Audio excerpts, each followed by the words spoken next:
IPL 18వ సీజన్లో Chennai super Kings కథ ముగిసినట్టే. రుతురాజ్ గైక్వాడ్ స్థానంలో కెప్టెన్సీ పగ్గాలు అందుకున్న మహేంద్ర సింగ్ ధోని మ్యాజిక్ ఈసారి పని చేయలేదు. తాజాగా సన్ రైజర్స్ చేతిలో ఘోర పరాజయంతో ఫ్యాన్స్ ను నిరాశపరిచింది. సమిష్టిగా విఫలమైన ధోని సేన 5 వికెట్ల తేడాతో ఓటమి పాలైంది. చెపాక్ మైదానంలో సీఎస్కేకు ఇది వరుసగా 4వ పరాజయం. ఐపీఎల్ చరిత్రలోనే సీఎస్కే సొంత గడ్డపై వరుసగా 4 మ్యాచ్లు ఓడడం ఇదే తొలిసారి.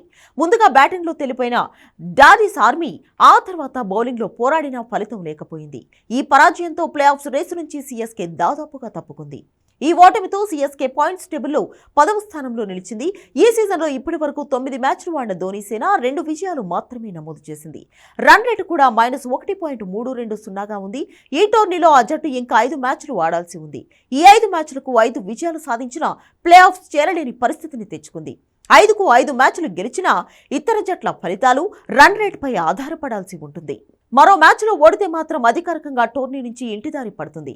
చెన్నై సూపర్ కింగ్స్ తమ తదుపరి మ్యాచ్లను Punjab kings, RCB, KKR, Rajasthan royals, Gujarat titans తో తలపడనుంది. ఇందులో 3 మ్యాచ్లు చెన్నై వేదికగానే జరగనున్నాయి.